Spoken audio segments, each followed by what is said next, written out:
Hello friend, आप सभी का स्वागत है विजीत स्टडी पॉइंट चैनल में।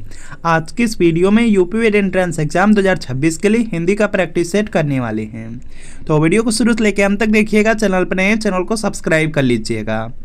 पीडीएफ के लिए Vijit study point Telegram channel को ज्वाइन कर लीजिएगा। आज की क्लास में हम हिंदी के 45 प्रश्न करने वाले हैं और अगर इन 45 प्रश्नों में से आपके 30 प्लस प्रश्न बिल्कुल सही हो जाते हैं तो आप यूपी एंट्रेंस एग्जाम को काफ़ी अच्छे स्कोर से पास कर सकते हैं।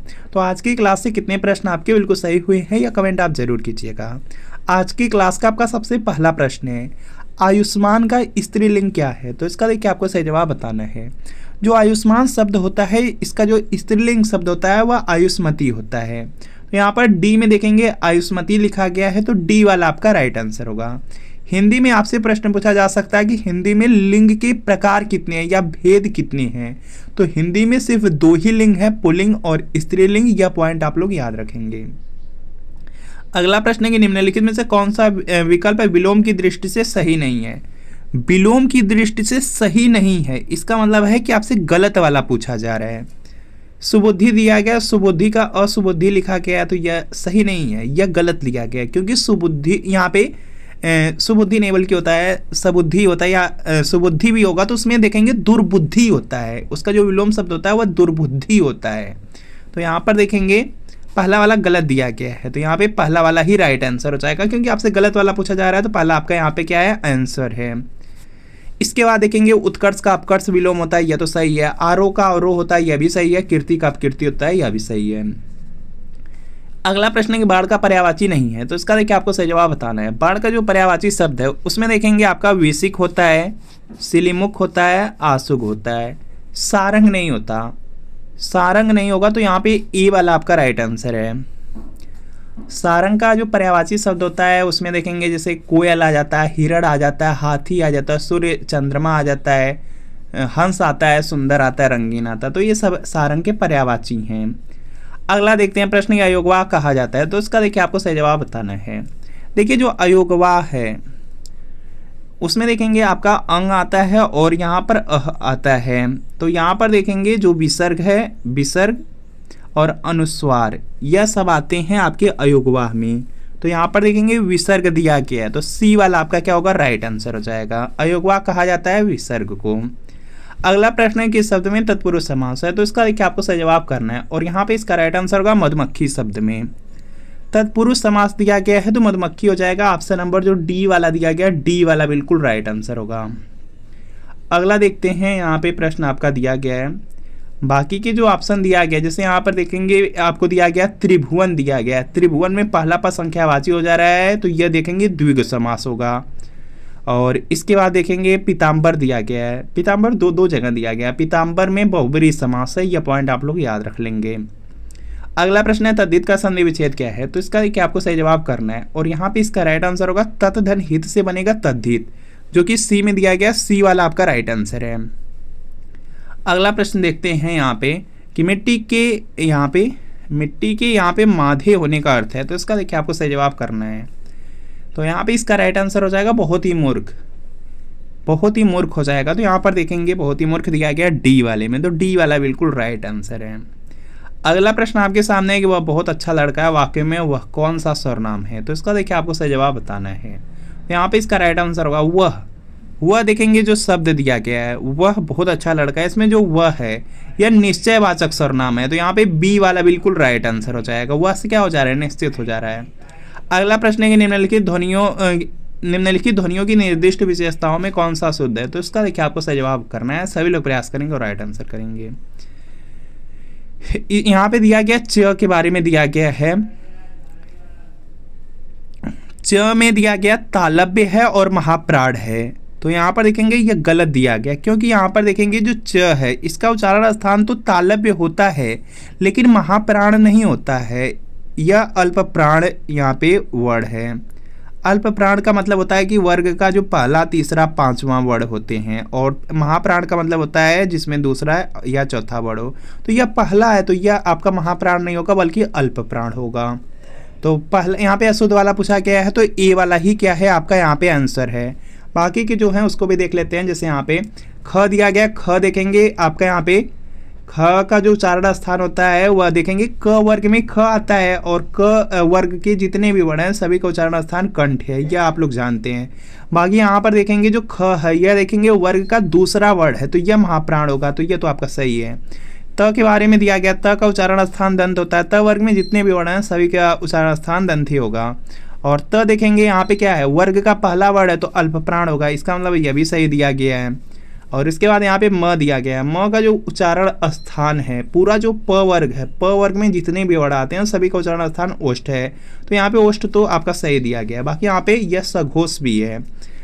यहाँ पर देखेंगे दो होता है, एक तो आता है अघोष होता है, अघोष में वर्ग का पहला और दूसरा वर्ण आता है। जो सघोष होता है, सघोष को यहाँ पे घोष भी कहते हैं, इसमें वर्ग का तीसरा चौथा पांचवा वर्ण आते हैं, तो यह पांचवा है, तो यह आपका क्या होगा, सघोष ही होगा। तो यहाँ से आप लोग कर लेंगे। बाकी यहाँ पे देखते हैं नेक्स्ट है कानन का पर्यायवाची शब्द है, तो इसका देखिए आपको सही जवाब करना है। कानन का जो पर्यायवाची शब्द होता है वह वन होता है, ऑप्शन नंबर ए में है, तो ए वाला राइट आंसर है। अगला सुई का तत्सम रूप क्या है, तो इसका देखिए आपको सही जवाब बताना है। एक बार यह प्रश्न पूछा गया था बीएड में, तो यहाँ पे इसका राइट आंसर होगा सूची हो जाएगा, जो कि ए में दिया गया, ए वाला आपका राइट आंसर है। परिसीमन का विलोम है, तो इसका देखिए आपको सही जवाब बताना है। परिसीमन का मतलब होता है कि सीमा निश्चित कर देना, और यहाँ पर देखेंगे किस ऑप्शन में दिया गया है, यहाँ पे विलोम पूछा गया है। परिसीमन का यहाँ पे जो अर्थ होता है वह होता है सीमा निश्चित कर देना, तो इसका जो विलोम है वह होगा असीमन, मतलब सीमाओं का समापन हो जाएगा। तो असीमन देखेंगे सी वाले में, सी वाला राइट आंसर होगा। ऊंट की चोरी निहुरे निहुरे, इसका क्या अर्थ है, तो इसका देखिए आपको सही जवाब बताना है। मतलब कि बहुत बड़ा अगर कोई काम है तो उसको छिप करके नहीं किया जा सकता है, तो यहाँ पे क्या होगा आपका ऑप्शन नंबर बी वाला बिल्कुल राइट आंसर है। जैसे यहाँ पे ऊंट बहुत यहाँ पे क्या होता है, लंबा होता है, ऊंचा होता है, अगर वह कितना भी छिपेगा तभी पता चल जाता है, तो यहाँ पे क्या होगा, बी वाला राइट आंसर है। अगला है यहाँ पे से विभक्ति निम्न में से किस कार्य के लिए प्रयुक्त होता है, तो इसका देखिए आपको सही जवाब बताना है। देखिए जो से विभक्ति है वह यहाँ पे दो जगह यहाँ पे प्रयोग होती है। एक तो यहाँ पर देखेंगे करण कारक में, दूसरा होता है अपादान कारक में। और यहाँ पर देखेंगे एक ही ऑप्शन आपको दिया गया करण वाला, करण कारक दिया गया है, तो इसको डायरेक्ट ट्रिक कर देंगे। बाकी अगर कोई वाक्य होता तो उसका भावार्थ देखते हैं, उसके अकॉर्डिंग आप लोग ट्रिक करते हैं। तो यहाँ पे क्या है, डी वाला राइट आंसर है। सर्वनाम के कितने भेद होते हैं, तो इसका देखिए आपको सही जवाब बताना है। तो यहाँ पे इसका राइट आंसर हो जाएगा 6 हो जाएंगे। सर्वनाम के 6 भेद हैं, ऑप्शन नंबर सी वाला बिल्कुल राइट आंसर है। 6 भेद का आप नाम कहीं पे नोट कर सकते हैं। जैसे इसमें देखेंगे पहला है पुरुषवाचक सर्वनाम, दूसरा है निश्चयवाचक सर्वनाम, तीसरा है अनिश्चयवाचक सर्वनाम, चौथा है संबंधवाचक सर्वनाम, पांचवा है प्रश्नवाचक, और छठा है निजवाचक सर्वनाम। तो इसको याद रखेंगे, डायरेक्ट आप लोग कई बार बीएड में पूछा गया है। आंख एक नहीं कजरौटा 10-10 लोकोक्ति का क्या अर्थ है, तो इसका देखिए आपको सही जवाब बताना है। तो यहाँ पे इसका राइट आंसर होगा व्यर्थ में आडंबर, ऑप्शन नंबर जो ए वाला है, ए वाला राइट आंसर होगा। अगला प्रश्न है कि निम्न में से पुल्लिंग शब्द है, तो इसका देखिए आपको सही जवाब करना है। तो यहाँ पे इसका राइट आंसर होगा, यहाँ पे पुल्लिंग शब्द आपसे पूछा गया है, तो यहाँ पर देखेंगे हो जाएगा आपका यहाँ पे रात यहाँ पे दिया गया, बात दिया गया, मात दिया गया है, तो यहाँ पर हो जाएगा आपका यहाँ पे जो जैसे यहाँ पे वाक्य होता है कि गीत गाया जाता है, तब गीत गाया जाता है, तो यह क्या होगा, पुल्लिंग शब्द होगा। ऑप्शन नंबर सी वाला राइट आंसर। निम्न में पुल्लिंग शब्द पूछा गया, तो यहाँ पे गीत क्या हो जाएगा, पुल्लिंग शब्द हो जाएगा। जैसे आप यहाँ पर देखते होंगे, जैसे यहाँ पे वाक्य का प्रयोग करते होंगे कि रात बहुत अंधेरी थी, तो वहाँ पे थी लगा हुआ है, इसका मतलब है कि स्त्रीलिंग है। इसके बाद यहाँ पर देखेंगे बात के बारे में आप लोग बात करते हैं कि बात अच्छी नहीं लगी, बात अच्छी नहीं लगी, इसका मतलब है यह भी स्त्रीलिंग है। और यहाँ पर देखेंगे बोलते होंगे आप लोग कि उसने मात दे दी, तो यहाँ पर भी स्त्रीलिंग है। तो ओवरऑल यहाँ पे सी वाला राइट आंसर है। इसके बाद देखेंगे नेक्स्ट है कि शुद्धवर्तनी वाला शब्द है, तो इसका देखिए आपको सही जवाब करना है। और यहाँ पे इसका राइट आंसर होगा श्रृंगार। श्रृंगार में बहुत सारे छात्र हैं जो गलती करते हैं। श्रृंगार जो शुद्धवर्तनी वाला है वह ए में लिखा गया है, बहुत सारे ऐसे छात्र हैं जो बी वाले को चूज करते हैं, बी वाला गलत है। जो आपका सही है वह देखेंगे ए में है, तो ए वाला राइट आंसर है। कोई भी छात्र एग्जाम में गलती मत करिएगा। अगला देखेंगे प्रश्न है कि कटहरा शब्द का तत्सम रूप क्या है, तो इसका देखिए आपको सही जवाब बताना है। और यहाँ पे इसका राइट आंसर हो जाएगा काष्ठ ग्रह हो जाएगा, सी वाला राइट आंसर होगा। अत्याचार शब्द में उपसर्ग है, तो इसका देखिए आपको सही जवाब बताना है। सभी लोग बता लेंगे और बीएड में फ्री में नंबर मिलते हैं उपसर्ग और प्रत्यय की, क्योंकि उपसर्ग प्रत्यय बहुत ईजी होता है, बिल्कुल आसानी से आप लोग कर लेते हैं और लगभग उपसर्ग प्रत्यय से 2-2 प्रश्न रहते हैं। तो यहाँ पे अत्याचार शब्द में उपसर्ग है, तो यहाँ पे हो जाएगा अति। ऑप्शन नंबर जो डी वाला है, डी वाला बिल्कुल राइट आंसर। उपसर्ग जानते रहिए कि शब्दों में आगे लगते हैं, प्रत्यय शब्दों के पीछे लगते हैं। अगला प्रश्न है चौमासा में समास है, तो इसका देखिए आपको सही जवाब बताना है। पहला पद संख्यावाची आपको यहाँ पे शो हो रहा है, तो यहाँ पे क्या होगा, द्विगु समास हो जाएगा, ए वाला राइट आंसर है। कौन सी प्राचीन भाषा नहीं है, तो इसका देखिए आपको सही जवाब बताना है। तो यहाँ पे इसका राइट आंसर होगा, देखिए प्राचीन भाषा में क्या आएगा, अपभ्रंश आएगा, प्राकृत आएगा, संस्कृत आएगा, लेकिन जो पंजाबी हुआ तो अभी लेटेस्ट है, तो यहाँ पे क्या होगा, बी वाला राइट आंसर होगा, यह आपका प्राचीन भाषा नहीं है।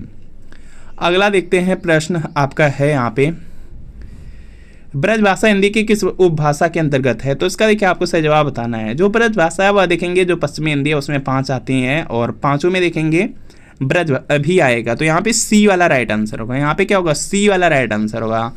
पश्चिमी जो हिंदी है उसमें देखेंगे जो उसकी उपभाषा है उसमें देखेंगे ब्रज आता है, कनौजी आता है, बुंदेली आता है, खड़ी बोली आता है और हरियाणवी आता है। और बहुत बार बीएड में पूछा गया कि पूर्वी हिंदी में कौन कौन सी आपकी यहाँ पे उपभाषा आती हैं, तो उसमें अवधी, बघेली, छत्तीसगढ़ी आता है, तो इसको आप लोग याद रखेंगे। अगला प्रश्न है कि मीराबाई के पद राजस्थानी भाषा की किस बोली में लिखे गए हैं, तो इसका देखिए आपको सही जवाब बताना है। मीराबाई के जो पद है राजस्थानी भाषा की जो यहाँ पे मारवाड़ी बोली है उसी में लिखा गया है, डी वाला राइट आंसर होगा। निम्न में दीर्घ स्वर कौन सा है, तो इसका देखिए आपको सही जवाब करना है और यहाँ पे इसका राइट आंसर होगा जो आ शब्द दिया गया है। जब ये दीर्घ लिखा रहे तो इसका मतलब होता है कि वह कहना चाह रहा है मूल दीर्घ स्वर, यह सब संयुक्त स्वर हैं, यह भी दीर्घ ही हैं, लेकिन यहाँ पे दीर्घ में भी यहाँ पे देखेंगे एक होता है मूल दीर्घ स्वर, एक होता है संयुक्त स्वर, यह तीनों आपके संयुक्त स्वर के अंतर्गत आ जाते हैं, इसकी वजह से यहाँ पे दीर्घ स्वर लिखा रहता है इस तरह से। तो मूल दीर्घ स्वर आपका यहाँ पे ए वाला है, यहाँ पे आ हो गया, उसके बाद यहाँ पे जो बड़ी ई है और यहाँ पे जो बड़ा ऊ है, यह है आपके मूल दीर्घ स्वर, तो इसको आप लोग याद रखेंगे। अगला प्रश्न है कि निम्नलिखित में से कौन सा अंतस्थ व्यंजन है, तो इसका देखिए आपको सही जवाब करना है और अंतस्थ व्यंजन की बात कर लिया गया, य, र, ल, व, यह क्या है आपकी अंतस्थ व्यंजन है, इसमें से जो भी आपको मिल रहा है वही आंसर होगा। तो यहाँ पे ए वाला आपका राइट आंसर है, ए में ल है। अगला प्रश्न आपके सामने के संयुक्त व्यंजन ज्ञ बनता है, तो इसका देखिए आपको सही जवाब करना है। तो यहाँ पे इसका राइट आंसर है यह देखेंगे हो जाएगा आपका 27 में हो जाएगा, आधा ज और यहाँ से बनता है ज्ञ, तो यहाँ पर देखेंगे बी वाले में दिया गया है, बी वाला बिल्कुल यहाँ पे क्या होगा, राइट आंसर होगा। इसके बाद देखते हैं नेक्स्ट प्रश्न है कि कवि शब्द का स्त्रीलिंग रूप होगा, तो इसका देखिए आपको सही जवाब बताना है। कवि का स्त्रीलिंग होता है कवित्री और कवित्री कौन सा सही लिखा गया यह आपको बताना होगा। तो यहाँ पर देखेंगे जो सी वाला है, सी वाले की वर्तनी शुद्ध है, तो सी वाले को ट्रिक करेंगे, सी राइट आंसर है। निम्नलिखित शब्दों में से एक वचन है, तो इसका देखिए आपको सही जवाब बताना है। देखिए प्राण हो गया, दर्शन, आंसू, हस्ताक्षर, यह तो आपके क्या है, बहुवचन शब्द हैं। ओठ भी आपका यहाँ पे बहुवचन ही होता है, लेकिन आपसे क्या पूछा जा रहा है, एक वचन, तो तेल शब्द होगा, तेल दिया गया डी में, डी वाला राइट आंसर है।